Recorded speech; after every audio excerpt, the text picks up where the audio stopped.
সারা Bangladesh Jamaat ইসলামীকে often programme করতে দেয়নি। তারা আমাদের নেতাদেরকে বিনা দোষে ফাঁসির মঞ্চে নিয়েছে। আল্লামা সাইদি রাহমাহুল্লাহর মতো লোকটাকে 13টি বছর বিনা দোষে জেল খাটিয়েছে। শুধু জেল খাটায়নি, উনাকে পয়জনিং করে হত্যা করা হয়েছে। এটাই হচ্ছে অভিযোগ। এত জুলমের পরেও কি আমরা থেমে গেছি? এত অত্যাচারের পরেও কি জামাত ইসলামী আদর্শ থেকে এক চুল পরিমাণ বিচ্যুত হয়েছে? আল্লাহর বক্তব্য দিন প্রতিষ্ঠিত হওয়ার পর্যন্ত লড়াই চালিয়ে যাও।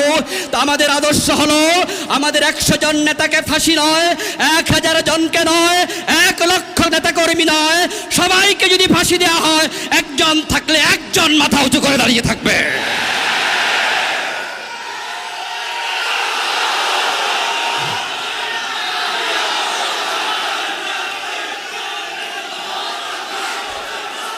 আমরা এই দেশে দীর্ঘদিন পর্যন্ত কোরআনের কথাগুলো নির্ভীক চিত্তে বলতে পারিনি, বরং আমাদের ঘরোয়া কোরআনের মিটিংকেও তারা গোপন বৈঠক বলে, ষড়যন্ত্র বলে আমাদেরকে অ্যারেস্ট করত।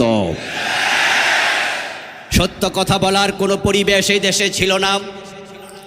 তারা এই দেশের সকল মানুষের কণ্ঠ শুধু রোধ করেনি, 3.5 লাখ মসজিদের খতিবদের মিম্বারের কণ্ঠ পর্যন্ত রুদ্ধ করে ফেলেছিল। শুধু সত্যের কথা বলার কারণেই ইমামতি চলে গিয়েছে, খতিবি চলে গিয়েছে, খতিব জেল খেটেছে, এমন পরিসংখ্যানও আমাদের জানা নেই। অসংখ্য খতিব চাকরি হারিয়েছে। আমি নিজেও ছিলাম তাদের একজন। অপরাধ শুধু একটা, নিঃসংকোচে দ্বিধাহীনভাবে সত্যের কথা বলা। যে আল্লাহ আমাদেরকে দীর্ঘদিন পরেই এই উন্মুক্ত পরিবেশ দিলেন, আমরা শুরুতেই তাকে কৃতজ্ঞতা জানাই, শুকরিয়া জানাই, কালিমাত শুকর পড়ছি আলহামদুলিল্লাহ। দুরুদ সালাম বিশ্বনবী সৈয়দুল মুরসালিন ইমামুনা কুদওয়াতুনা হাবিবুনা উসওয়াতুনা সানাদুনা তবিবু কুলুবিনা মুহাম্মাদুর রাসূলুল্লাহ সাল্লাল্লাহু আলাইহি ওয়াসাল্লামের প্রতি, সাহাবায়ে কেরাম ও শুহাদায়ে জামের আলা ইল্লিগিন আল্লাহ তাআলার কাছে কামনা করছি। প্রিয় দিনী ভাইয়েরা, যেহেতু এটা সিরাতুন নবী সাল্লাল্লাহু আলাইহি ওয়াসাল্লাম মাহফিল, প্রিয় নবী সাল্লাল্লাহু আলাইহি ওয়াসাল্লামের জীবন চরিত্রের উপরে সকল বক্তাই কথা বলেছেন। ইনশাআল্লাহ আমরা মূল বক্তব্য শুনব আমাদের প্রধান অতিথি মুহতারাম ডক্টর আব্দুল্লাহ মোহাম্মদ তাহের ভাইয়ের মুখ থেকে। উনি মূল কথা বলবেন। রাসূলুল্লাহ সাল্লাল্লাহু আলাইহি ওয়াসাল্লাম যেহেতু আমাদের একমাত্র আদর্শ, সেহেতু তাকে নিয়ে আমরা দিবানিশি হরহামেশাই কথা বলতেই হবে, কারণ তিনি ব্যতীত আমাদের আর কোনো দ্বিতীয় আদর্শ নেই। উনাকেই আমরা আমাদের জীবনের একমাত্র সোয়াব, কদওয়া, ইমাম, নমুজাজ, আইডল, নেতা এবং আদর্শ মনে করি। উনাকে সামনে রেখে আমরা পথ চলি, উনার মতো বলার চেষ্টা করি, উনার মতো করার চেষ্টা করি। তাকে অনুসরণ করা আমাদের জন্য আবশ্যক, ফরজে আইন, এবং তার অনুসরণের উপরে নির্ভর করছে আমাদের জান্নাত প্রাপ্তি।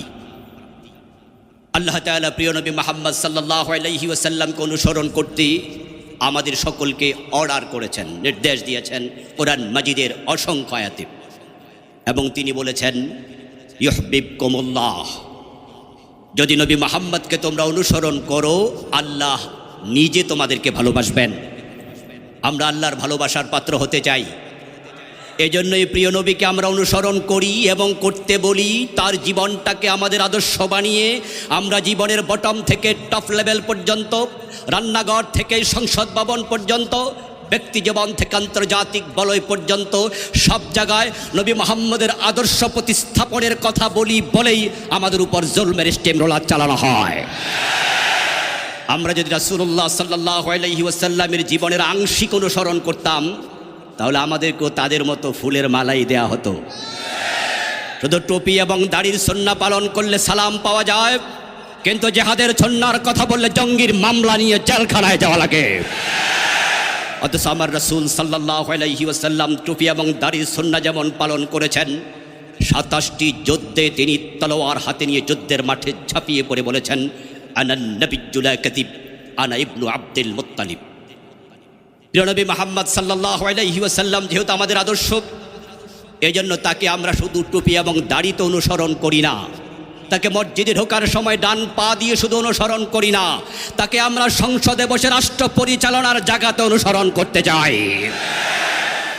আর যখনই আমরা বলি প্রিয় নবীর সুন্নাহ জীবনের সব জায়গায় লাগবে, রাষ্ট্র যারা চালায় তখন তাদের বুকে কাঁপুনি তৈরি হয়, কারণ তারা জানে নবীর আদর্শ যদি রাষ্ট্রে পরিচালিত হয়, রাষ্ট্রে গিয়ে স্থাপিত হয়, নবীর আদর্শ যদি দেশে প্রতিস্থাপিত হয়, তাহলে সুদী ব্যাংক থাকবে না, সিনেমা হল চলবে না, মদের ব্যবসা করা যাবে না, নর্তকে নিয়ে মদের বারে যারা মদ পান করে লাফাবে 80 বেত্রাঘাত করে পিঠের চামড়া তুলে দেয়া হবে। দেশের টাকা চুরি করে বিদেশে যারা বাড়ি বানাবে তাদের হাত কেটে দেয়া হবে।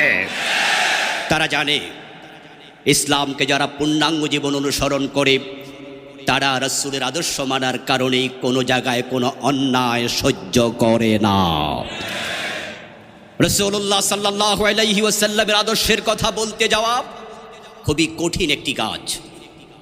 তবে হ্যাঁ, যদি সেটা সুবিধা মতো বলা হয়, মুস্কি হাসি দেয়া সুন্নাত, খাবার গ্রহণ করার পরে মিষ্টি খাওয়া সুন্নাত, 5 ওয়াক্ত নামাজের ওযুর সময় মেসওয়াক করা সুন্নাত, পাগড়ি মাথায় দেয়া সুন্নাত, টুপি মাথায় দেয়া সুন্নাত। আপনাকে কেউ কোনোদিন মারতে আসবে না, বরং এমন সুন্নার অনুসারী পীরদের হাদিয়া বেড়ে যায়, খেয়ে খেয়ে গর্দান মোটা হয়ে যায়, ফুলের মালার অভাব হয় না। কিন্তু রাসূলুল্লাহর পূর্ণাঙ্গ জীবনের কথা যারা বলে তারা নিজের বাড়িতে ঘুমাতে পারে না। দীর্ঘ 15টি বছর এমন কিছু মানুষ আল্লাহর এই জমিন বাংলাদেশে বাড়ি ছাড়া ঘর ছাড়া ছিল, যে মানুষগুলো দোকানে বাকি খেয়ে টাকা দেয়নি এমন অভিযোগ কেউ কোনোদিন করেনি। এমন কিছু আল্লাহর ভালো বান্দা ঘর ছাড়া ছিল, বাড়ি ছাড়া ছিল, মামলার আসামি হয়ে জেলে রাত দিন কাটিয়েছে।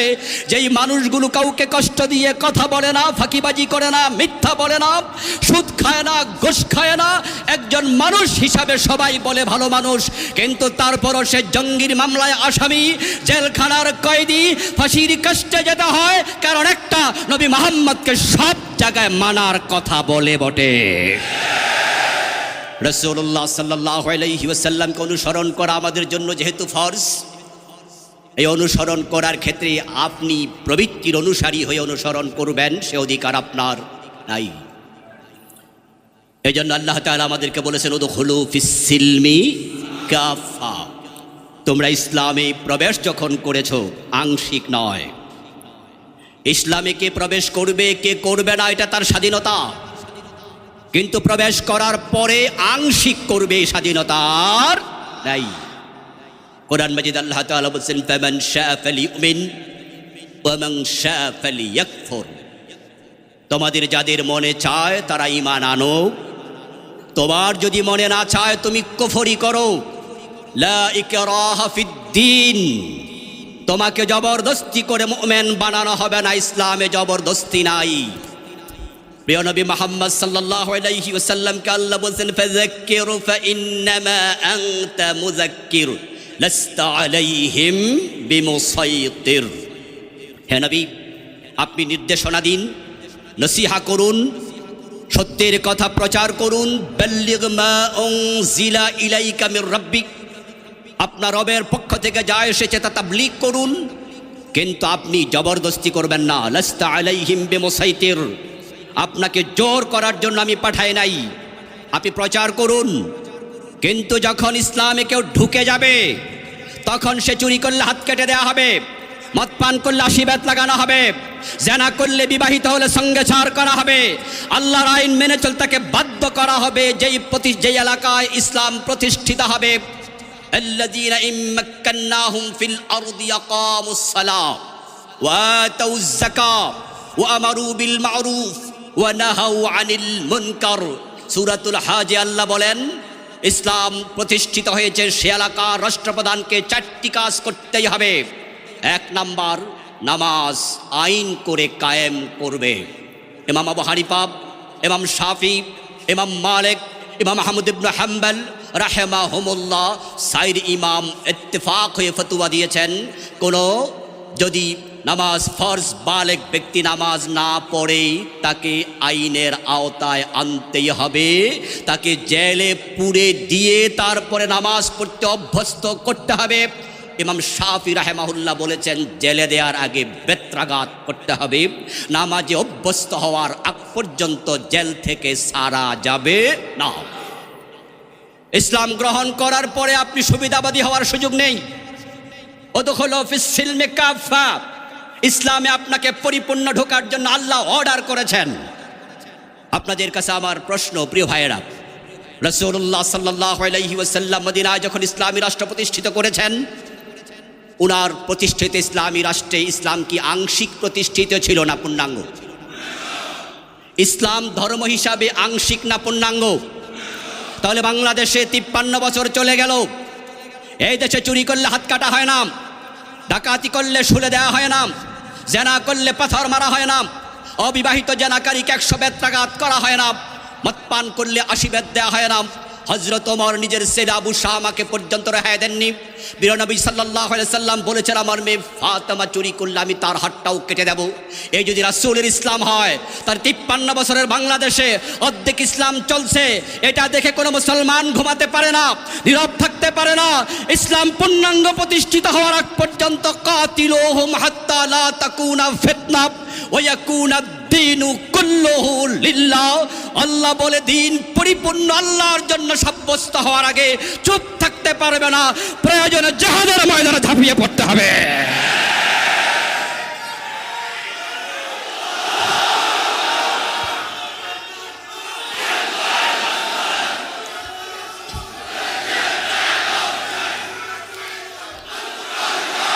আমার প্রিয় ভাইয়েরা, ইসলাম পরাজিত হতে আসেনি, ইসলাম এক বিজয়ী আদর্শের নাম।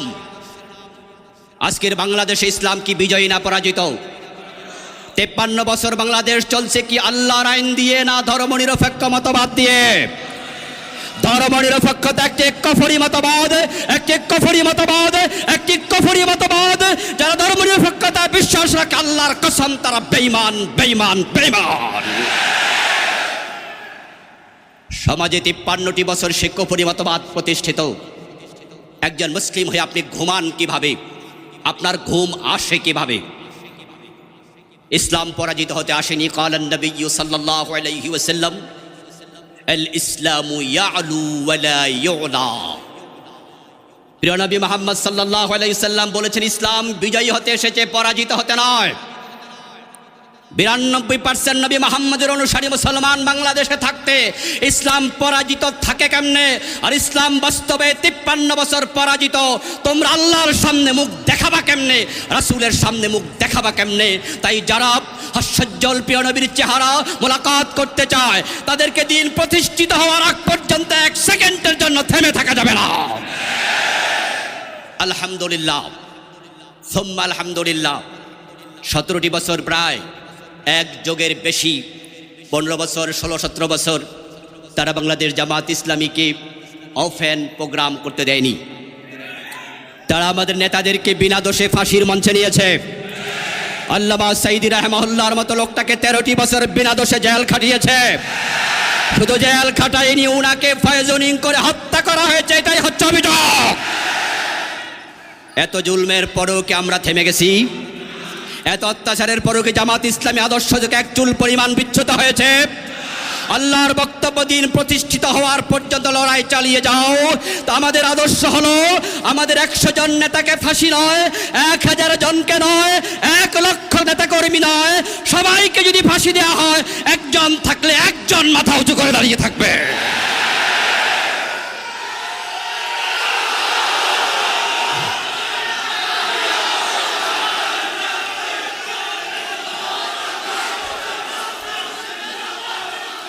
প্রিয় দিনী ভাইরা, রাসূলুল্লাহ সাল্লাল্লাহু আলাইহি ওয়াসাল্লাম উনি আমাদেরকে বাস্তব জীবনে দেখিয়ে গিয়েছেন। মদিনা নামক রাষ্ট্রে উনি কি শাসিত ছিলেন না শাসক ছিলেন? পরাজিত অবস্থায় ছিলেন না বিজয়ী ছিলেন? মক্কার লোকেরা ওনাকে অফার করেছিল, মুহাম্মদ তুমি তো আমাদের আত্মীয়, আমাদের ভাতিজা, কিছুদিন তুমি আমাদের ধর্ম মানো, কিছুদিন তোমার ধর্ম আমরা মানি। আল্লাহর হাবিব দেখলেন যদি আমি 1 মাস তাদেরটা মানি, ওই 1 মাস কি আমি বিজয়ী না পরাজিত? 1 মাস আমি যখন আমারটা চালাবো, তারা আমাকে মানবে, তখন আমি 1 মাস বিজয়ী। কিন্তু পরের মাস যখন আসবে বাই রোটেশন, ওই মাস তো আমি পরাজিত। আর আল্লাহ তো কোনো নবীকে পরাজিত হতে পাঠান নাই। যে 1 মাস তিনি থাকবেন না নেতৃত্বে, সে 1 মাস নেতা থাকবে আবু জাহেল। এই জন্য প্রিয় নবীজি চুপ ছিলেন, কোনো জবাব দেননি। আল্লাহ তাআলা আরশে আজিম থেকে লৌহে মাহফুজ থেকে জবাব দিয়েছেন, লাকুম দীনুকুম, না তোমাদেরটা আমি মানি না, তোমাদের ধর্ম তোমরা মানতে থাকো, এর সাথে আমার কোনো সম্পর্ক, আমারটা আমার আলাদা। আল্লাহর হাবিবকে আল্লাহ নেতৃত্বের আসনে বসিয়েছেন, শুধু রাসূল মুহাম্মদকে নয়, অতীতের কোন নবীকে আল্লাহ তাআলা পরাজিত হতে পাঠাননি। কোন শাসকের অধীনে থেকে ইসলাম প্রচার করতে পাঠাননি। আল্লাহর বক্তব্য, জাআলনাহুম আইম্মাতান ইয়াহদুনা বিআমরিনা ওয়া আওহাইনা ইলাইহিম। আল্লাহ বলছেন আমি তাদের প্রতি ওহী নাজিল করেছি। ওয়া জাআলনাহুম আইম্মাহ, আমি আল্লাহ সব নেতাকে, সব নবীকে নেতা বানিয়েছি। আইম্মা শব্দটি ইমাম শব্দের বহুবচন। ইমাম শব্দের অর্থ কি? আল্লাহ বলছেন ওয়া জাআলনাহুম আইম্মাহ, আমি নবীদেরকে নেতা বানিয়েছি। এই জন্য প্রিয় নবীজি বলেছেন, শোনো, মদিনার আমি একাই প্রেসিডেন্ট নই, আমি একাই সমাজের নেতৃত্ব দিচ্ছি না। কানাত বানু ইসরাইল তাসুসুহুমুল আম্বিয়া। সহিহ বুখারীর হাদিসটি ভূমিকাতে আমি পড়েছিলাম। প্রিয় নবী সাল্লাল্লাহু আলাইহি সাল্লাম বলেন, বনি ইসরাইলে যত নবী ছিল, ওই নবীরা প্রত্যেকে ছিল সিয়াসাতওয়ালা। তাসুসুহুমুল আম্বিয়া, সিয়াসু শব্দের অর্থ হচ্ছে নেতৃত্ব দেয়া। এখান থেকে সিয়াসত, সিয়াসত শব্দের অর্থ রাজনীতি। নবীরা প্রত্যেকে ছিলেন রাজনীতিবিদ। সহিহ বুখারীর হাদিস।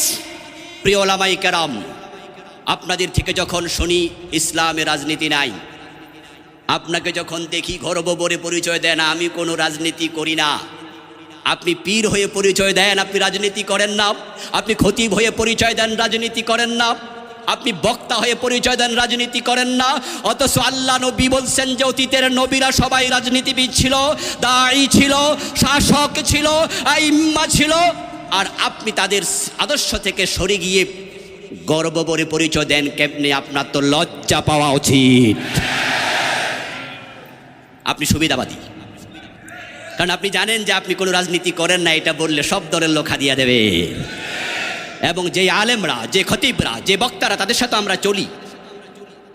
আমি বিনয়ের সাথে বলছি, জাস্ট আপনাকে একটু বুঝার জন্য, বুঝ দেওয়ার জন্য, অথবা আমার থেকে আপনি একটু শুনুন, বুঝ না নিলে কিছু করার নেই, শুধু শুনতে তো পারেন। প্রিয় ভাই, আপনি যখন বলবেন আমি কোনো দল করি না, তখন আপনার নামে বাংলাদেশে মামলা হওয়ার কোনো সম্ভাবনা।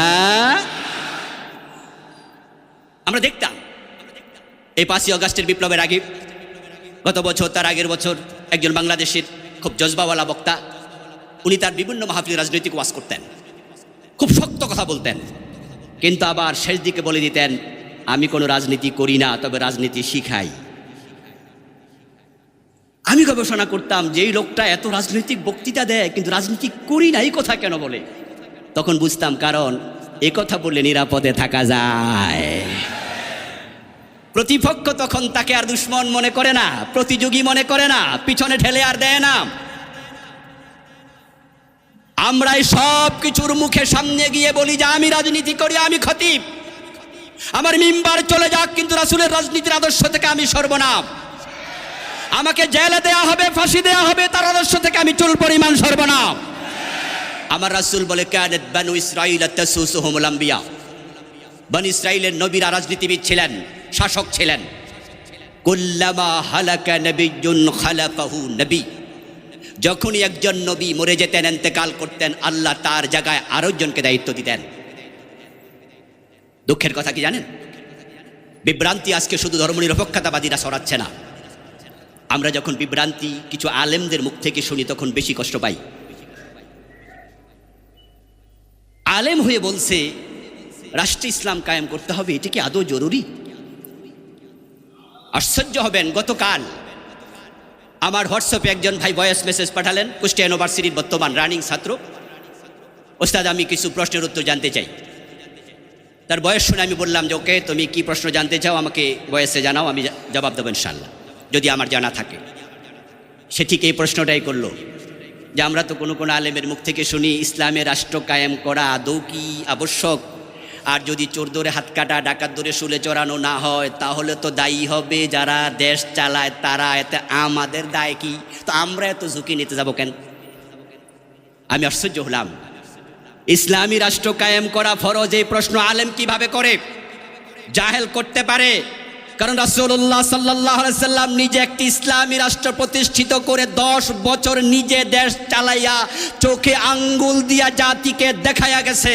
আবু বকর, ওমর, ওসমান, আলী রাদিয়াল্লাহু তাআলা আনহুম 30টা বছর আল খিলাফাতু আলা মিনহাজিন নবুওয়া, রাসূলকে অনুসরণ করে টপ টু বটম পুরা ইসলামী রাষ্ট্র চালাইছে 30 বছর। আর তুমি প্রশ্ন করছো ইসলামী রাষ্ট্র কায়েম করা কি আদৌ জরুরি? তাহলে তোমার আদর্শ নবী মুহাম্মদ থাকলো কেমনে? যারা নবী মুহাম্মদকে আদর্শ মনে করে রাসূলের মতো ইসলামী রাষ্ট্র প্রতিষ্ঠার জন্য তারা ঝাঁপিয়ে পড়বে।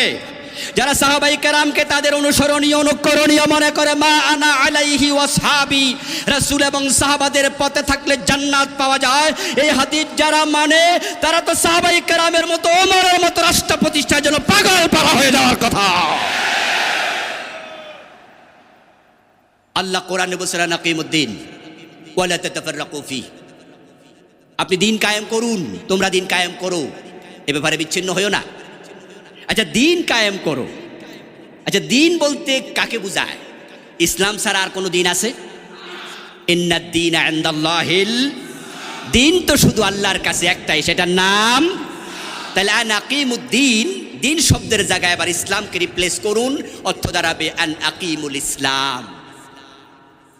অন্য আয়াতে আল্লাহ বলছেন ওয়ামাই ইয়াবতাগি গায়রাল ইসলামি দীনান ফালান ইউকবালা মিনহু, ইসলামকে বাদ দিয়ে যদি কেউ ভিন্ন দিন তালাশ করে সেটা নেওয়া হবে না, গ্রহণযোগ্য হবে না। তাহলে ইসলাম একমাত্র দিন যদি হয়, আল্লাহ বলে দিন ইসলাম কায়েম করো।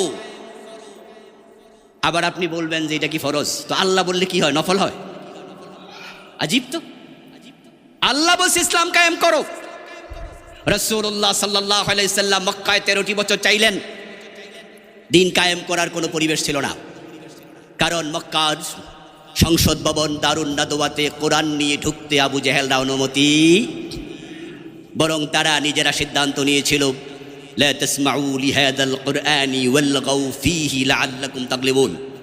কোরআন তো মক্কার সংবিধান, মক্কায় সংবিধান হয়ে আসবেই না, দারুন নাদওয়ায় ঢুকবেই না, বরং তোমরা যেখানে কোরআন তেলাওয়াত হয় শুনতেও যাবে না। লা তাসমাউ লিহাদাল কুরআন, কোরআন শুনতে যেও না। ওয়ালগাউ ফীহি, বরং সেখানে গন্ডগোল লাগায়া দাও। এই আয়াতের সাথে আবু জেহেলদের চরিত্রের সাথে বিগত পতিত স্বৈরাচারের চরিত্রের 100% মিল ছিল। তারা বলেছিল কোরআন শুনতে যেও না, যেখানে কোরআন আলোচনা হবে গন্ডগোল লাগায়া দাও। আপনারা বলুন তো গত 15 বছরে কোরআনের মাহফিলে গন্ডগোল ছিল কিনা? আমরা মাহফিল করতে গেলেই আমরা করতাম ওয়াজ, আর আমাদেরকে ওয়াজের আগে করতো ওয়াশ। ডান পাশে একজন কানে বলতো হুজুর দেখেন কিন্তু সাবধানে কথা কইেন। বাম পাশ থেকে আরেকজন বলতো হুজুর রাজনীতির ওয়াজ করা। আয়োজক বলতো হুজুর আপনি তো কইয়া চলে যাবেন, আমাদের পিঠের চামড়া থাকবে না। আশ্চর্য, হক কথা বলা যাবে না, ওদের অনুমতি নিতে হবে। ডিসির কাছে যাও, এসপির কাছে যাও, ওসির কাছে যাও, টেওনোর কাছে যাও, নেতার কাছে যাও। যেই পাতি নেতা সূরা ফাতিহা জানে না তাকে সভাপতি বানাতে হবে, না হয় মাহফিল হবে না। হক কথা বলার পরিবেশ বন্ধ করে দিয়েছিল মক্কায়, যেমন আবু জেহেলরা করেছিল।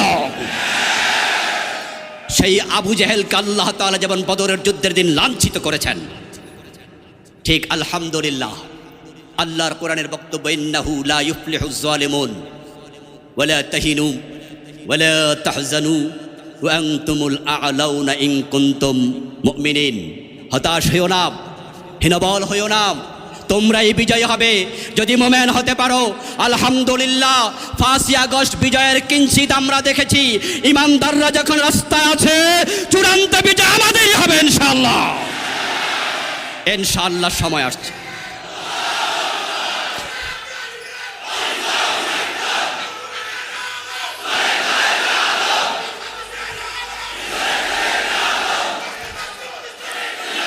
আমার প্রিয় ভাইয়েরা, যে সুযোগ আল্লাহ করে দিয়েছেন, আল্লাহর দেয়া সুযোগ কাজে লাগানো দরকার আছে না নাই?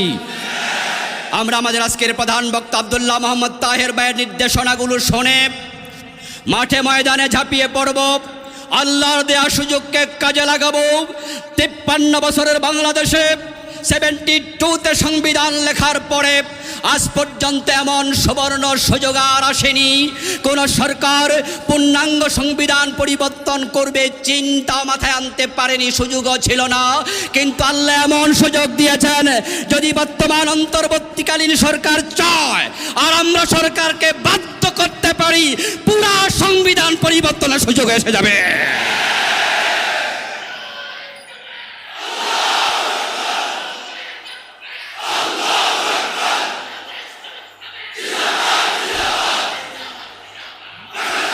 আমার ভাইয়ের, আল্লাহ সুযোগ দিয়েছেন। গণভোটে যদি জাতি রাজি হয়ে যায়, তাহলে জাতি যদি রাজি হয়, সরাসরি আল্লাহর কোরআনকে সংবিধান ঘোষণা করা যাবে। সে পরিবেশে আমরা যেতে পারবো কিনা জানি না, কিন্তু সুযোগ এসে গেছে। সুযোগ কাজে লাগাতে হবে। আন্তর্জাতিক বিশ্বকে মেসেজ দিতে হবে। আমাদের নেতারা ইতিমধ্যে দিয়েছেন। আমাদের আব্দুল্লাহ মোহাম্মদ তাহের ভাই, ডাক্তার শফিকুর রহমান, আমাদের আমিরে জামাত, দুজনের বিভিন্ন সাক্ষাৎকার মিডিয়ায় দেখেছেন। আলহামদুলিল্লাহ, আলহামদুলিল্লাহ, আলহামদুলিল্লাহ, আমরা এমন একজন আমির পেয়েছি, এমন কয়েকজন নায়েবে আমির দায়িত্বশীল পেয়েছি, যাদের ভূমিকার কারণে এই দেশে জামাত ইসলামী 100 বছর এগিয়ে গেছে। হিন্দু, বৌদ্ধ, ইহুদি, খ্রিস্টান, মুসলিম, অমুসলিম সবার অন্তরে জামাতের প্রতি একটা আশার জাগরণ হয়েছে। সেজন্য প্রয়োজন আমাদের যথাযথ ভূমিকা পালন করা। আলেমদের ঐক্যবদ্ধ হওয়া লাগবে। আমি আমার কথার শেষ দিকে চলে আসলাম। তাহের ভাইয়ের কাছে মাফ চাচ্ছি, উনার সামনে এত কথা বলে বেয়াদবি হয়ে যাচ্ছে কিনা। আমার প্রিয় ভাইয়েরা, আবার নেতারা বলছে বলিয়েন কিছু, এজন্য একটু বললাম আর কি, সাহস করে। আলেমদের ইখতিলাফ ভুলে যেতে হবে। কেয়ামি ইখতিলাফ করা যাবে না। জোরে আমিন, আস্তে আমিন নিয়ে আর ইখতিলাফ করা যাবে না। উঁচু টুপি লম্বা টুপি নিয়ে ইখতিলাফ করা যাবে না। আমিন জোরে বলো, আস্তে বলো, হাদিসে আছে বলে যাও। হাত নাবির উপরে বাঁধো, নাবির নিচে বাঁধো, হাদিসে আছে বলে যাও। সবার দলিল যেহেতু কোরআন এবং সুন্নাহ, সুতরাং ইসলাম কায়েমের ব্যাপারে সব আলেম ঐক্যবদ্ধ হওয়া লাগবেই, হওয়া লাগবেই, হওয়া লাগবে। আলেমরা এক হয়ে গেলে জালেমরা লেজ তুলে পালিয়ে যাবে। শাহজালালের বাংলায় জালেমদের ঠাঁই নাই। শাহজালালের বাংলায় স্বৈরাচারের ঠাঁই নাই। শাহজালালের বাংলায় হবে আগামীর ইসলামের বাংলা, ইনশাআল্লাহ।